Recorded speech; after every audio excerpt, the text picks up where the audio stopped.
here we go. Give us a call. Come on, boy. Come on.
Hello everybody, and welcome to this, the 300,000th edition of the Fireside Chat. That's not in fact the truth, I made that up. To my right I have Jamie and I am James, not to be confused with each other, please, if you don't mind. You are most welcome, and what you just heard there, of course, was Ginger the Matimba, calling, as he did this early one morning, that Jondre and I were privileged enough to be sitting on the back of Wendy listening to. And I have to tell you, that sound drilled through our chests, rattled our rib cages, rattled the vertebra at the back and went out the other side and travelled on its way through the Lowveld. And you heard the incredible echo as it went down the drainage lines and through the trees. It was the most magnificent sound to hear. And if you ever come to Africa, I do hope that you are able to stand or sit, no, hopefully don't be standing around when that's happening, sit around while that kind of primal, incredible sound is made by the king of the jungle. Well, the so-called king of the jungle. We saw a magnificent elephant bull today, and I think that's the real king myself.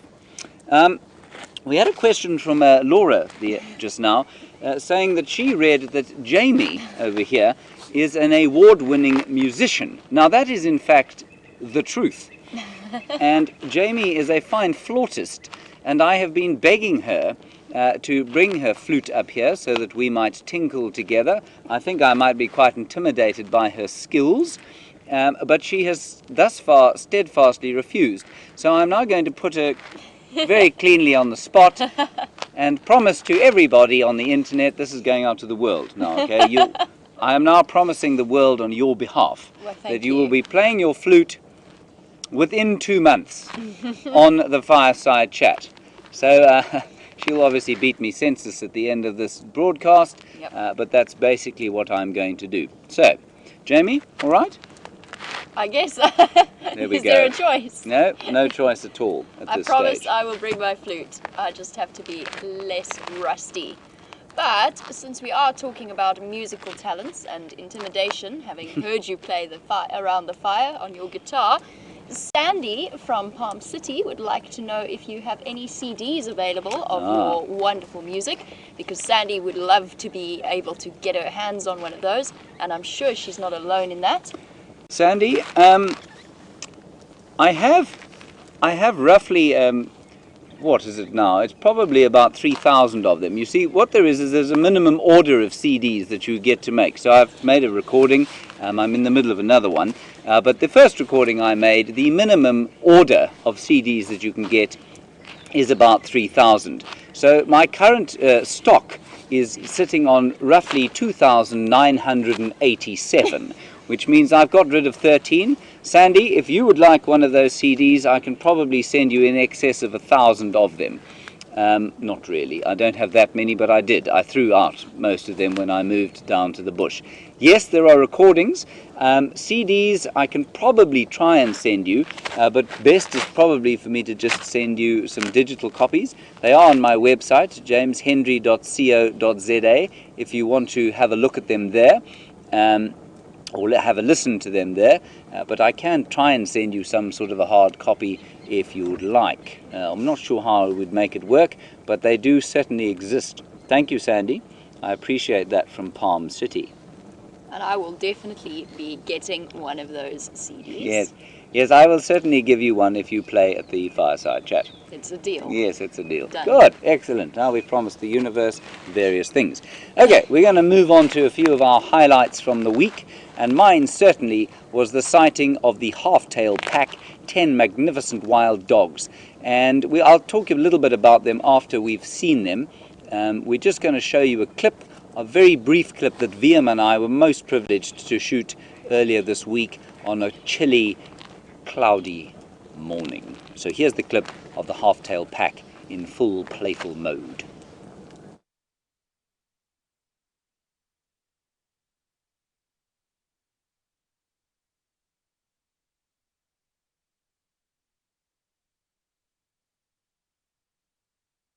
Wonderful. 1, 2, 3, 2, 3, 4, 5, 6, 7, 8, 9, 10. 10 of them, it seems. Isn't that spectacular? Oh, these are just, in fact, they're definitely my favourite. This is just wonderful. So worth the wait. It's so worth the wait to see these animals.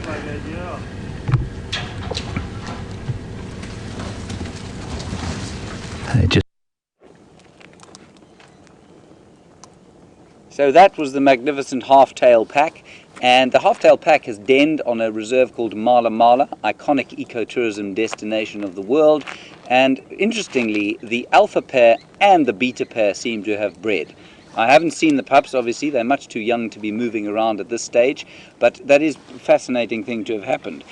Normally, as I said on Drive, the alpha pair will breed, and if the beta pair does breed, often the alpha will kill the beta's pups.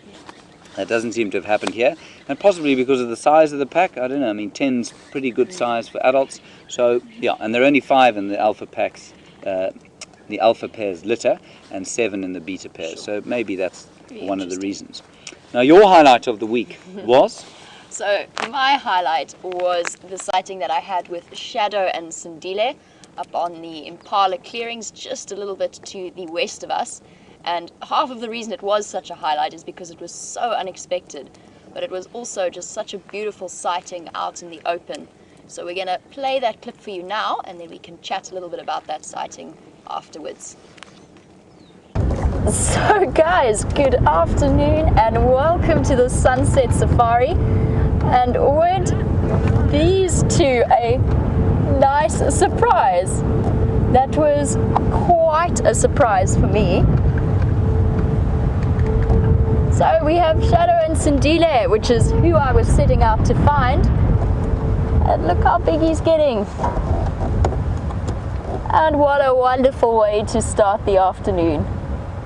So we're going to try and stay with these two. I'm just going to switch on and get in front of them.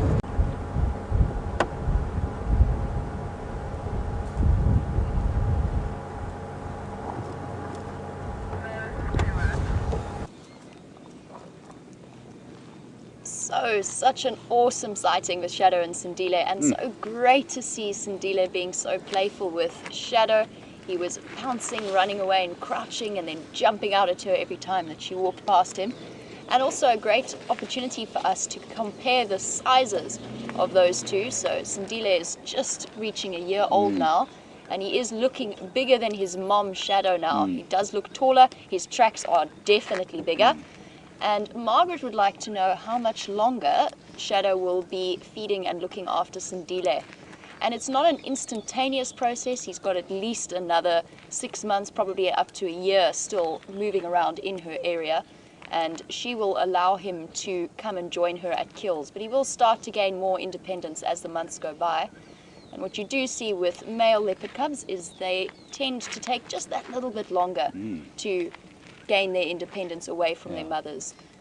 Apparently they like to hang around mum a bit more than the daughters do. I think the earliest recorded daughter separation from mum is 8 months, and that's in the Sabi Sands, and she survived to to, I nearly said fruition, which is of course the completely wrong word, to independence, and she set up a territory very successfully. And the males, I mean, I've seen male cubs staying up to 2.5 years, and certainly that would bear out the same with humans. Males tend to like to hang around home for longer than females do. Anyway, we are going to welcome the inimitable Scott Dyson shortly in to the fireside chat. He is currently, it's quite nice now, Andrew sort of sets the fireside chat up and we treat him, we feel like celebrities, basically. Just been hooking him up with the radio, and here he comes, Scott Dyson. Good evening. Welcome. How are you doing? How's it? Hello, Jamie. Hello. James. How are you? How's everyone? Yes, full of Hello, joy. everyone. Oh, what a wonderful evening. Yes, marvellous evening.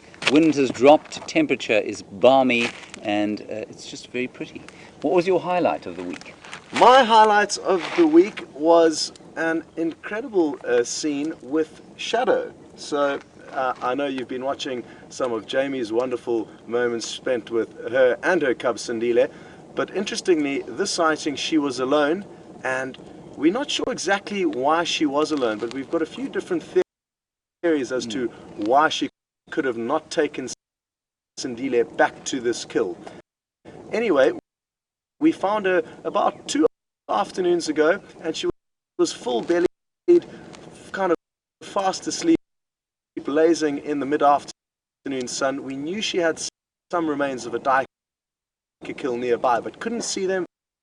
Looked in all of the trees. It was nowhere evident where it was, but eventually she got up, picked up the remains of the duiker, and then started dragging it off to a marula tree. And you can now take a look at the awesome clip of her carrying it up into the tree, and then we'll continue chatting about why we think she left Sindile behind afterwards.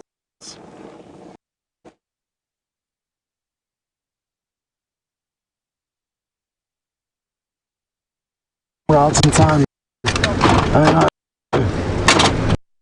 Quickly.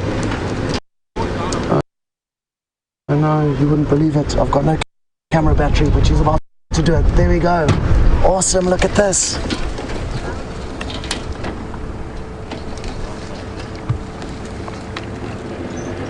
Wow, this is so awesome.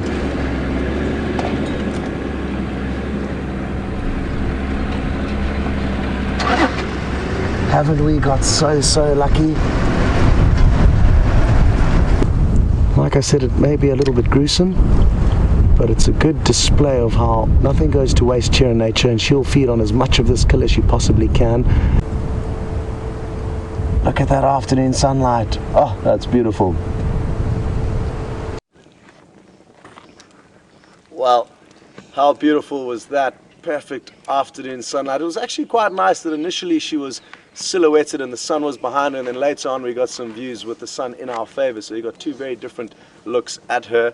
And what a also great thing to see, because she hoisted the kill, and it's something that she hasn't really been doing the last few kills that she's made. And we've heard from the Arethusa guides that she has been known to hoist her kills up into trees, but I think maybe the ones that she have been making have been a bit too big. They've been male impala a lot of the time, and the smaller kill, the steenbuck, that Jamie found on foot, breaking her leopard tracking ice here in the Sabi Sands with that wonderful sighting.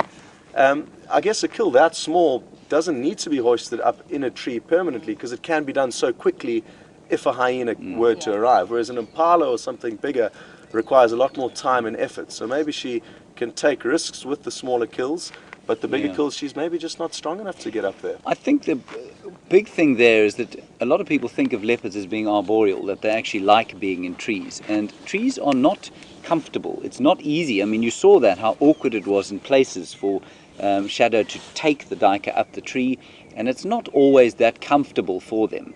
And so, you know, you see them lying in trees often, but then they shift around, and I've tried to lie, I mean, I'm sure you've both tried as well, to lie in a marula tree, and it's very uncomfortable.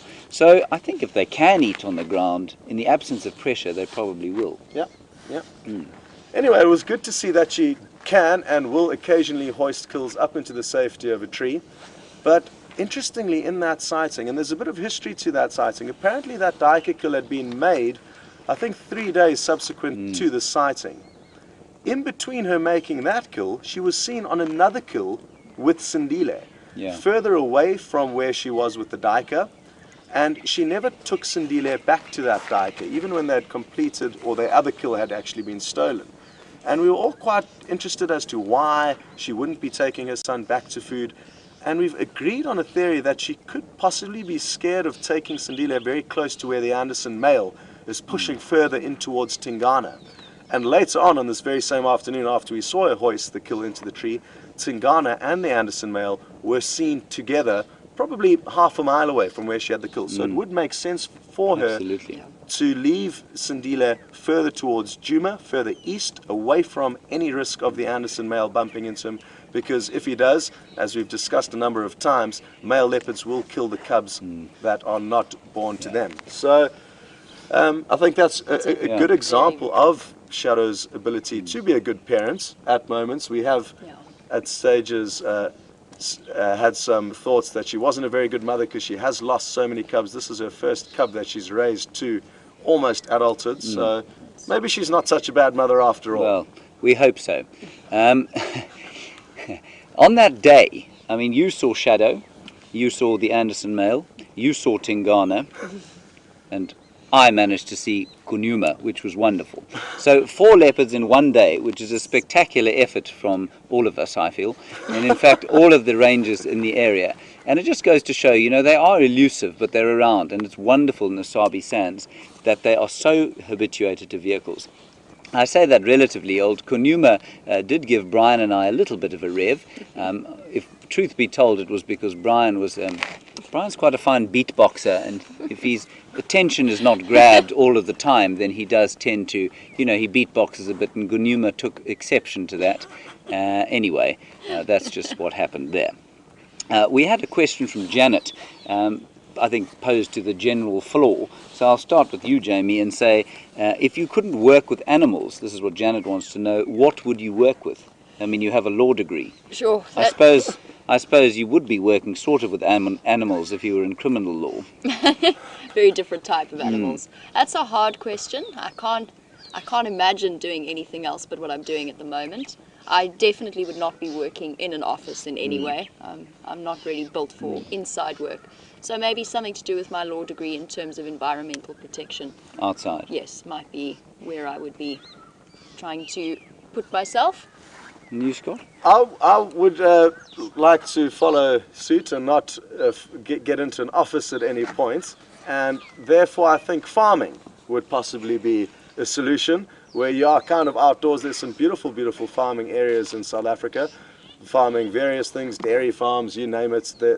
That's one of the farms that I guess I would like to be on, in an area called Nottingham Road in the Natal Midlands. It's a wonderful area, lots of good trout fishing and very nice weather. So I guess I would maybe try and become a farmer or work in the circus.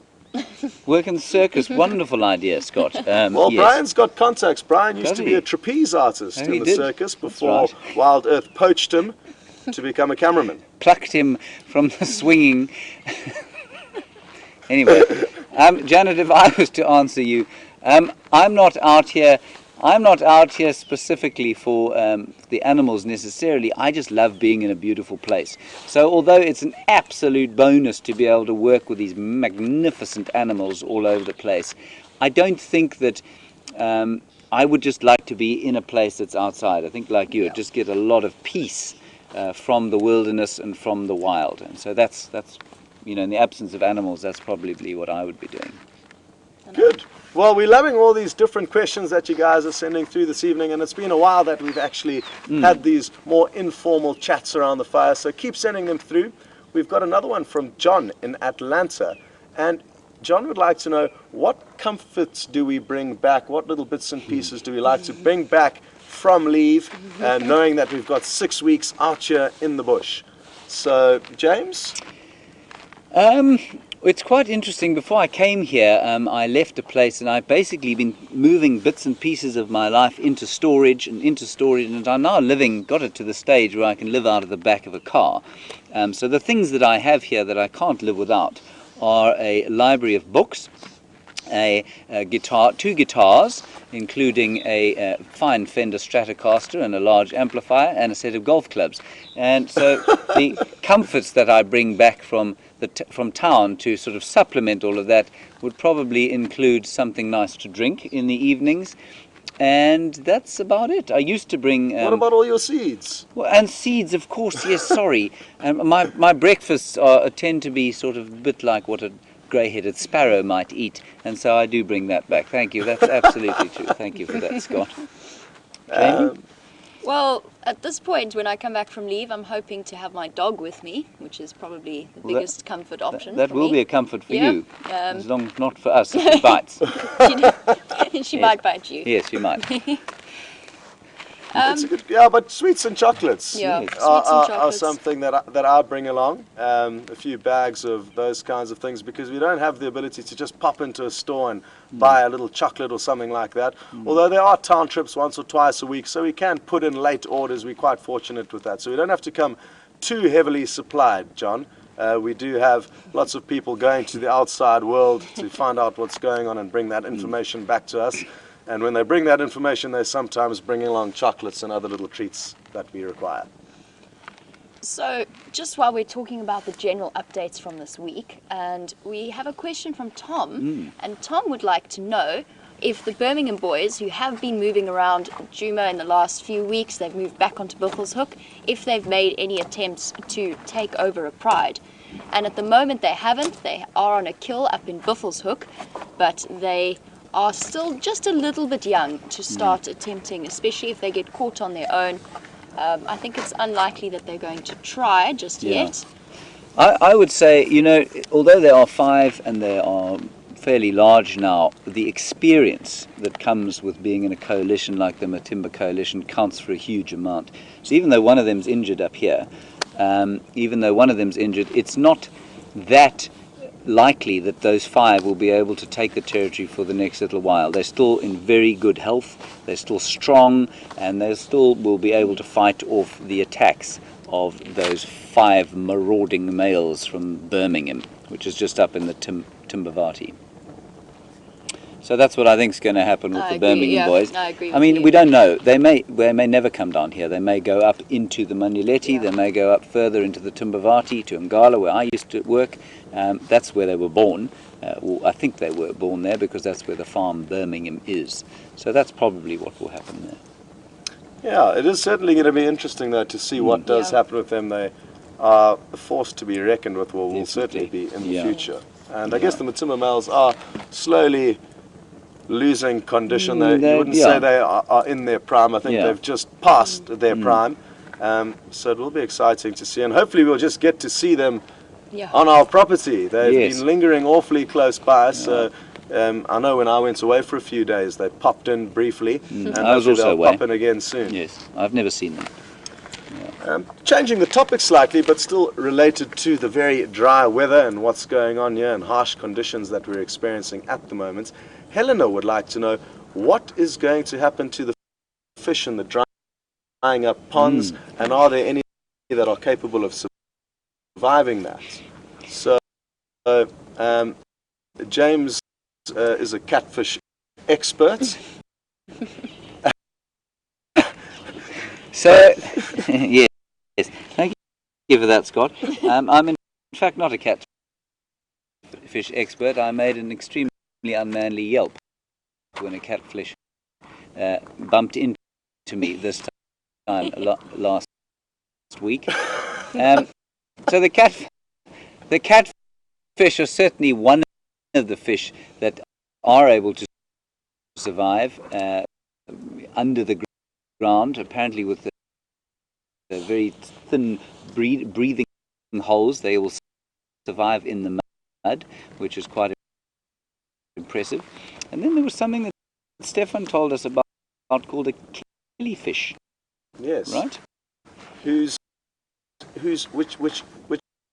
is a fish. It's a beautiful little fish, almost like a Siamese fighter, which is a fish that I think a lot of you may be able to relate to. Very colourful and pretty fish, and they can lay eggs that can completely dry up to be bone dry, And then once it rains a few years later or months later after they've completely dried up, the water reactivates that egg and it can hatch, and there will be fish living in these dried up, well, what were completely dried up ponds. So it's interesting that the fish can actually survive, and some of them have adapted and evolved to survive the dry astonishing. seasons. It is Yeah. incredible. Right, well, we're sort of approaching the end, and of course, there aren't just three of us here. Coming out of the darkness from behind, you will notice the irascible, the magnificent specimen that is Brent Leo Smith. Hello everyone! Mr. Brent. Hello, Brent. How's everyone doing? Brent wasn't included on the fireside chat because he's only seen one elephant since he got back. But you will very seldom see all four of us together like this because we are on some sort of a leave cycle, which I think it's my fault that it's messed up like it is now. Anyway, It's always James's fault. we're going to have a little song now. Brent is going to join in. Okay. Well, he might. I think Brent forgot his shaker I this think time. he did. I Where's the did. shaker? I did. He had a Brent. shaker made, especially. Anyway, and the song is called Catch the Falling Light, and it's a little bit of a love song about the romance of the bush and the wonder that it inspires in me and hopefully in all of you. Feel free to join in as you like. I think we probably will run over time with it, so we'll say goodbye now, and it'll be Jamie and Brent that'll see you tomorrow on the Dawn Safari. Bright and and early. Scott and I will thank you very much for your contributions to the Fireside Chat, and of course to our safari this afternoon. Here we go. Catch the falling light. There we go. We're all in time for once. It's the flautist. I've been sipping G&G so while the dove threw soft light on your smiley guitar was playing Clapton somewhere inside. The calling crickets thickened the night, the moth flapped round the yellow porch light, the hot air was thick and heavy with the summer. And I'm fighting in the loneliness of you. I'm searching for your heart in the heat. Somewhere in the distance, in the smoke behind your eyes, I'm running for to catch the falling light. I'm running for to catch the falling light. Aren't you wearing my hat, I see? I do. My head's a bit messy. Oh, an owl called from a knobbly tree. The old porch creaked as she danced with me. The noise of the party inside I can hardly remember. Oh, I didn't even know her well. There were so many things she wouldn't tell, but I smile every time my mind goes wandering back there. And I'm fighting in the loneliness of you. I'm searching for your heart in the heat. Somewhere in the distance, in the smoke behind your eyes, I'm running for to catch the falling light. I'm running for to catch the falling light. Oh, I can feel it, it's hanging in the half-light. The laughter floating upwards from the fireside. Oh, the big colored stories, they lift and then they fly. There's such a careless flow about your eye.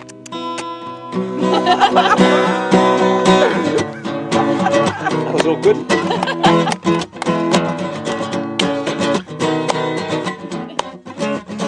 Bye everyone, thanks for joining. See you on the Sunrise Safari.